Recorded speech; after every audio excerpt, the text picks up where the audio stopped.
Happy morning to all. நான் உங்கள் சாரா. இன்றைக்கான ரெசிபி நாட்டுக்கோழி தண்ணி குழம்பு. இது எங்கள் வீட்டு பசங்களோட ஃபேவரட்டான டிஷ்.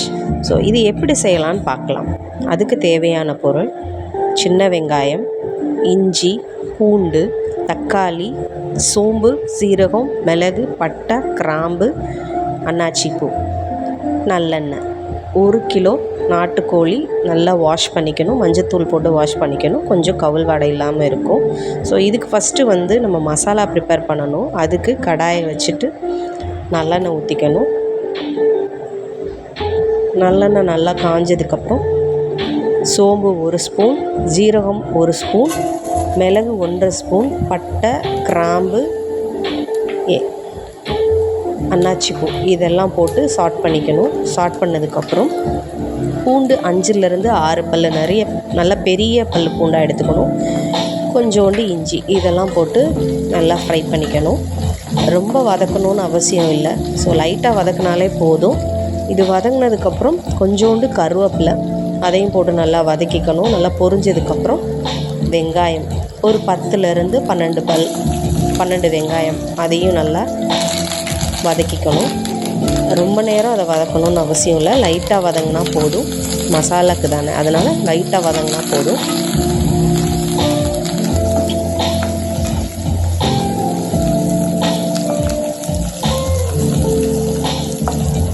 நல்லா இந்தளவுக்கு வதங்கினா போதும். அது ஆறட்டும். இப்போது குழம்புக்கு கொஞ்சோண்டு நல்லெண்ணெய், சோம்பு, சின்ன வெங்காயம், தக்காளி இதெல்லாம் போட்டு நல்லா வதக்கினதுக்கப்புறம் நம்ம கழுவி வச்ச நாட்டுக்கோழியை கொஞ்சம் கொஞ்சமாக ஆட் பண்ணிக்கணும். ஆட் பண்ணி ஒரு 4 to 5 மினிட்ஸ் நல்லா வதக்கிக்கணும். உப்பு போட்டு வதக்குங்க. நல்லா வதக்குனதுக்கப்புறம் வீட்டு மசாலா 2.5 ஸ்பூன் அதையும் போட்டு, வேறு எந்த மசாலாவும் தேவையில்லை, வீட்டு மசாலாவே போதுமானது. அதையும் போட்டு நல்லா 5 மினிட்ஸ் நல்லா வதக்கிக்கணும். நல்லா வதக்குனதுக்கப்புறம்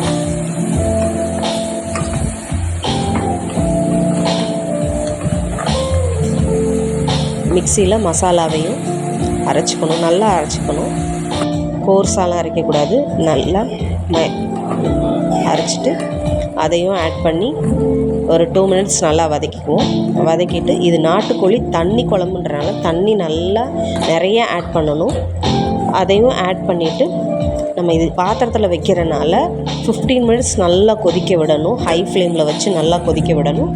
10 மினிட்ஸ் லோ ஃப்ளேமில் வச்சு இறக்கினோன்னா நல்லா தயாராகிடும். இதுவே குக்கரில் வைக்கிறதா இருந்தால் 5 to 6 விசில்ஸ் வச்சு இறக்கிட்டோம். அவ்வளோதான், நாட்டுக்கோழி தண்ணி குழம்பு தயாராகிருச்சு. ஸோ இந்தளவுக்கு தண்ணியாக இருக்கணும். இதோட நம்ம கொஞ்சம் பெப்பரை ஆட் பண்ணி நம்ம அப்படியே ஃபஸ்ட்டு குடிக்கலாம். சூப்பு மாதிரி குடித்தோன்னா ரொம்ப சளிக்கு நல்லது. ட்ரை பண்ணி பாருங்கள். எங்கள் பசங்க நல்லா சாப்பிட்டாங்க.